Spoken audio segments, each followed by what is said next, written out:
Yuk, mari kita menghitung cost accounting untuk membuat Indonesia menjadi negara superpower di tahun 2045 yang harus kita kerjakan saat ini. Sekali lagi, sekarang kita namakan Vision 2045 Indonesia Emas. Indonesia akan menjadi food country karena akan mengendalikan 50% pangan dunia. Beras akan kita tingkatkan 20 kali hasil produksinya. Pabrik pupuk akan ditingkatkan 20 kali hasil produksinya. Juga semua panganan tanaman lainnya. Storage pergudangan, cold storage dibangun di mana-mana termasuk untuk perikanan dan hasil-hasil laut lainnya. Di setiap provinsi ada. Wilayah Sumatera, Sulawesi, Papua akan jadi lumbung pangan dunia. Kemudian kekuatan mineral bahan baku diproduksi sumber daya alamnya tersebut, namun bukan untuk dijual seperti sekarang lakukan yang hanya jadi komoditas kalau sekarang. Namun semua diproduksi untuk jadi underlying printing money rupiah. Bahkan nanti rupiah bisa menjadi uang yang akan dipinjamkan negara berkembang lainnya seperti ke Afrika, Asia Selatan, dan lain sebagainya. Beda strategi peminjaman uang ke negara ketiga dengan strategi obor dan IMF. Kita tidak memberikan mereka bunga. Kita bukan negara yang memberikan debt trap dengan bunga seperti obor dan IMF, tapi memberikan finish produk yang mereka buat untuk Indonesia dengan harga 20% lebih murah untuk produk dan bahan yang Indonesia tidak bisa produksi. Lebih elegan cara kita. Namanya juga New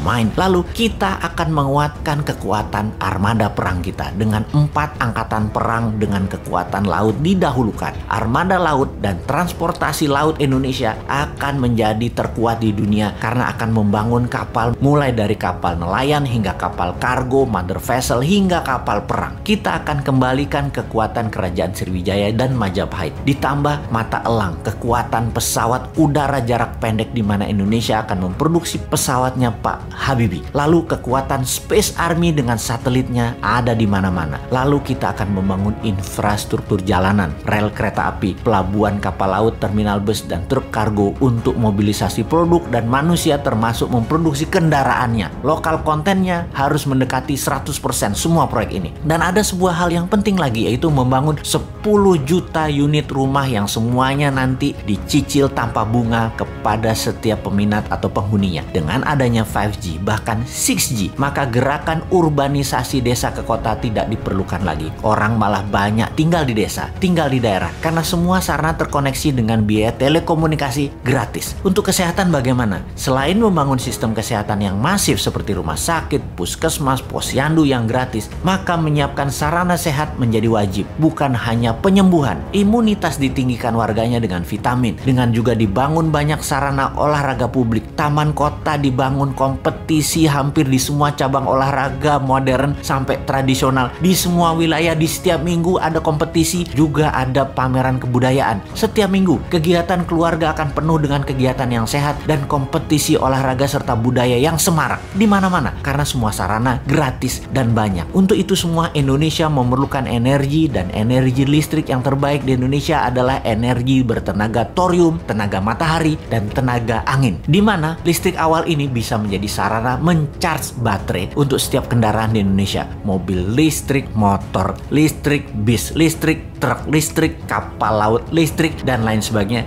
Hingga power plant tenaga batu bara yang merusak lingkungan itu akan hilang dalam 5 tahun ke depan. Cost accounting ini mohon ditambah lagi ya sahabat. Capek juga berhalu sendirian. Wahai sahabat New Mind, halunya dilanjutkan di komen Anda di bawah ini. Tenang, uangnya ada. Pastinya bukan pakai hutang negara lain ala janji suci yang lalu ya.